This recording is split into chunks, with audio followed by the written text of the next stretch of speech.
May 1945. A Bavarian village outside Munich, rain slicks the cobblestones of a small town square where local children scramble through the mud for scraps of discarded rations. Inside the dry, pristine parlor of the village manor house, an aristocratic German officer demands that his captured personal staff remain locked inside an unventilated root cellar while he enjoys a hot meal served on porcelain plates. He insists that his bloodline prevents him from breathing the same air as common field workers, even in defeat. A young American private stands guard at the door, his hands trembling with rage as he listens to the muffled coughing coming from beneath the floorboards. The arrogant German believes his status shields him from the reality of unconditional surrender. But he does not know that a green utility jeep is currently tearing down the muddy approach road. General George S. Patton will soon deliver a lesson in equality that this nobleman will feel in his very bones. This is the story of what happened when an arrogant German officer refused to share his quarters with the common laborers he had oppressed for years, and how an American general tore down that ancient privilege in a single afternoon. Before we continue, make sure you subscribe to the channel. We tell the World War II stories that show what happened when old hierarchies met new realities. Private, First Class Robert Vance was 19 years old. He came from the coal country of Hazard, Kentucky. He belonged to the 42nd Infantry Division, an outfit that had seen the horrors of the concentration camps just weeks before. Vance had lost his older brother at the Battle of the Bulge, a blow that left his mother broken and his own heart hardened against the enemy.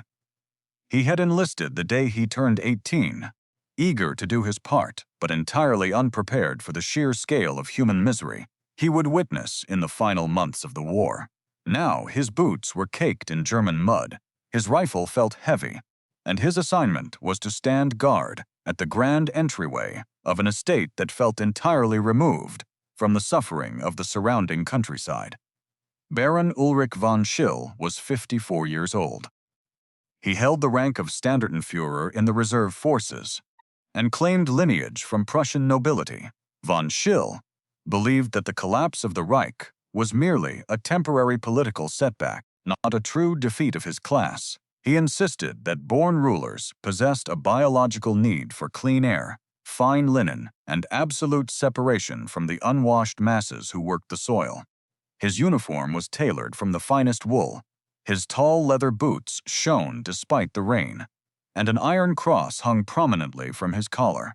He openly stated that the laborers beneath his floorboards were nothing more than draft animals meant to serve their betters. Twos, regardless of who controlled the local government. This unshakable belief in his own inherent superiority led him to treat his defeat as a minor inconvenience rather than a moral reckoning, anchoring him directly to the conflict brewing in the manor house. By May 1945, the European theater was a landscape of absolute chaos. The German war machine had disintegrated completely, leaving a shattered country filled with millions of displaced people, liberated prisoners, and retreating soldiers. The Allied advance had moved so rapidly that formal lines of communication were constantly breaking down, forcing local commanders to manage vast territories with minimal oversight. In this vacuum of authority, many American officers simply wanted to maintain order and keep the peace. They often overlooked the lingering arrogance of the local aristocracy, preferring to avoid confrontations that might disrupt the delicate process of stabilization. Food was scarce, clean water was a luxury, and the logistics of feeding both conquering troops and liberated laborers strained every supply line to its absolute limit. This environment allowed men like the Baron to maintain their delusions of grandeur. Many junior Allied officers, overwhelmed by the sheer scale of the humanitarian crisis, allowed upper-class Germans to retain their estates and domestic servants just to keep the local administration functioning. It was easier to let a nobleman manage his own property than to intervene in domestic disputes while trying to process thousands of prisoners of war. The old social structures of Europe remained partially intact simply because no one had the time or the energy to tear them down. In village after village, the wealthy continued to live in comfort, while the people who had built their wealth starved in the mud outside. This policy of non-interference created a dangerous illusion of immunity for the old regime, an illusion that grew stronger with every day the occupation forces looked the other way. But that fragile compromise was about to shatter completely back inside the pristine parlor of the Bavarian manor house. An American captain entered the parlor, his combat jacket damp from the rain. He took off his helmet and looked at the Baron, who remained seated at the mahogany dining table. The captain held a clipboard with the daily registry of displaced persons and labor assignments. "I need your domestic staff released from the cellar immediately," the captain said. Von Schill did not look up from his plate. "That is entirely out of the question. We have orders to account for every laborer in this sector," the captain said. "They require fresh air, medical inspections, and proper rations." "They are my property," Von Schill answered. "They belong in the cellar until the fields are ready for the morning shift." "The war is over, Baron," the captain said. "They are no longer your property, and you cannot lock human beings in an unventilated hole. The social order does not dissolve because your tanks rolled through my village," Von Schill said. The captain stepped closer to the table, tapping his finger against the wood. "Field manual regulations state that all civilian laborers under Allied supervision must be housed in quarters that meet basic sanitary requirements. The cellar does not qualify. Your regulations apply to soldiers, not to biological inferiors," Von Schill said. "They are human beings," the captain said. "They are draft animals," Von Schill answered, finally looking up with a cold glare. "My family crest has ruled these lands for 400 years. We do not breathe the same air as the people who shovel manure from our stables. To place them in the main house, or allow them to roam freely, is an insult to nature itself. They will stay in the earth where they belong, and you will find someone else to satisfy your paperwork." The captain looked down at the floorboards, hearing another faint cough rattle from the darkness below. He realized then that his rank carried no weight against 4 centuries of inherited arrogance. He knew this went far beyond basic administrative disputes. "Keep your post at the door, Vance," the captain said. "Where are you going, sir?" Vance asked. "To find someone who handles aristocracy," the captain said. The captain walked out of the manor house into the downpour, leaving the private alone with his rifle. He marched straight to the temporary command post at the edge of the village and picked up the field telephone. The report reached Patton within the hour. Patton arrived within the hour. His olive-drab jeep tore into the gravel driveway of the estate, spraying mud against the manicured hedges. 4 polished brass stars gleamed on his helmet, and the ivory grips of his revolvers caught the dim light of the afternoon rain. He bypassed the guard post entirely, walking through the front doors unannounced. The heavy oak doors slammed against the stone wall, vibrating through the floorboards. The room grew instantly silent. The American captain stood at attention, while the Baron slowly rose from his mahogany chair, adjusting his uniform coat. Patton did not raise his voice. He walked directly to the center of the parlor, his eyes fixed on the German officer. Patton studied him. "Is this the man who refuses to open the cellar?" Patton asked. "It is, General," the captain answered. Von Schill crossed his arms. "I am a nobleman, General. I require appropriate accommodations." "Did you lock those workers below the floorboards?" Patton asked. "I did," Von Schill said. "It is the only proper place for them." Patton took off his leather gloves, slapping them rhythmically against his thigh.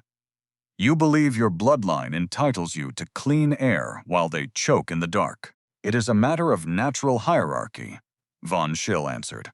Patton took a single step forward, his voice dropping to a cold whisper. "You talk about history and heritage, as if those stone walls protect you from the reality of defeat.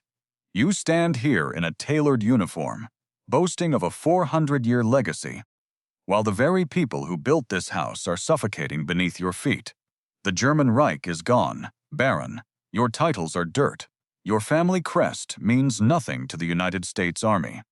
And it means even less to me. Outside this door is a 19-year-old private from the hills of Kentucky. He has spent the last 6 months sleeping in frozen foxholes, eating cold field rations, and watching his friends die to clean up the mess your empire created.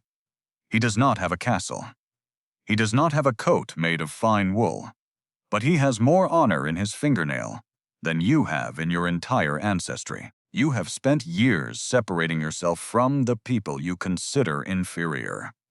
You believe you are physically different from the men and women who harvest your crops. We are going to test that theory today. You have 2 options.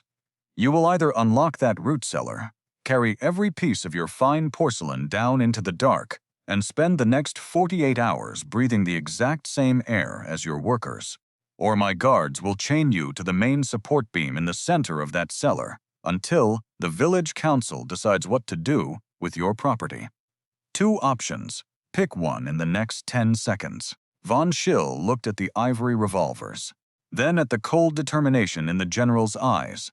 His jaw tightened, but he remained silent. The captain stepped forward and retrieved the heavy iron key ring from the mahogany sideboard. Von Schill did not move. His eyes locked onto the floorboards as the American officer walked past him toward the rear hallway. The captain inserted the largest key into the padlocked iron latch of the root cellar door, turning it with a sharp, echoing click. He flung the wooden door wide open, allowing a column of gray daylight to pierce the stagnant darkness of the subterranean cavern. A dozen local field workers, their faces streaked with soot, and their clothes tattered from years of forced labor, blinked against the sudden light. They shuffled out into the rain, their chests heaving as they inhaled the damp, cold air of the courtyard. Then, the captain turned back to the Baron and gestured toward the open threshold. 2 American military policemen stepped into the room, their hands resting flat against the holsters of their sidearms. Von Schill looked down at his polished leather boots, then looked up at the stone walls of his ancestors. He picked up his porcelain plate, his silver fork, and his crystal goblet, holding them against his chest like a shield. He marched slowly down the narrow stone steps into the cramped, low-ceilinged cellar, his tailored wool uniform brushing against the damp dirt walls. The heavy wooden door slammed shut behind him, and the iron padlock clicked back into place. The local civilians standing in the muddy square watched the entrance in absolute silence, listening to the muffled scrape of porcelain against the stone floor below. Private First Class Robert Vance returned home to the coalfields of Hazard, Kentucky, late in the winter of 1945. He never completely shook the damp cold of the Bavarian mountain air from his bones, nor did he ever look at a set of wooden basement stairs without remembering the hollow sound of a coughing worker in the dark.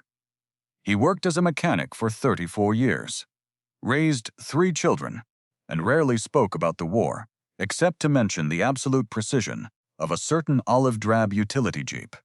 He died quietly in his sleep in August 1982, surrounded by family members who knew him only as a gentle, quiet provider. Baron Ulrich von Schill survived his 48 hours in the root cellar. Emerging with his tailored wool uniform, stained permanently by damp soil and potato rot, he stood trial before a denazification court in Munich in 1947, where his inherited lands were systematically confiscated and converted into a local cooperative agricultural cooperative for the very laborers he had once enslaved. He lived out his remaining days in a cramped 2-room apartment above a bakery in Stuttgart, earning a meager living as a translator and nursing a deep, unspoken bitterness until his death in November 1968. He never again ate from a porcelain plate without looking over his shoulder toward the door. General George S. Patton never recorded the incident in his official diary, nor did he include the confrontation in his personal letters to his family back in the United States. He kept the captain's original handwritten field report tucked away inside the lower drawer of his mobile command desk, wrapped in a single rubber band next to an extra box of ammunition. He was heard remarking to his chief of staff just days before his fatal automobile accident that a man who cannot respect the lungs of the people who feed him has no business commanding so much as a single mule in the United States Army. Some historians have argued that Patton's localized, immediate judgments bordered on theatrical cruelty, functioning more as public relations stunts than true military justice. They claim that bypassing established military tribunals undermined the rule of law during a highly fragile occupation period. Others have argued the opposite, insisting that the sheer scale of the humanitarian collapse required rapid, decisive action to break centuries of feudal oppression. They argue that traditional courts would have taken months to address a situation where lives were actively endangered by aristocratic arrogance. What is certain is that Patton's swift intervention established an immediate, undeniable standard across the sector that old privileges would no longer protect anyone from basic human accountability. If you had been in Patton's position, would you have done the same? Or would you have quietly filed a report and let the local courts handle the nobleman weeks later?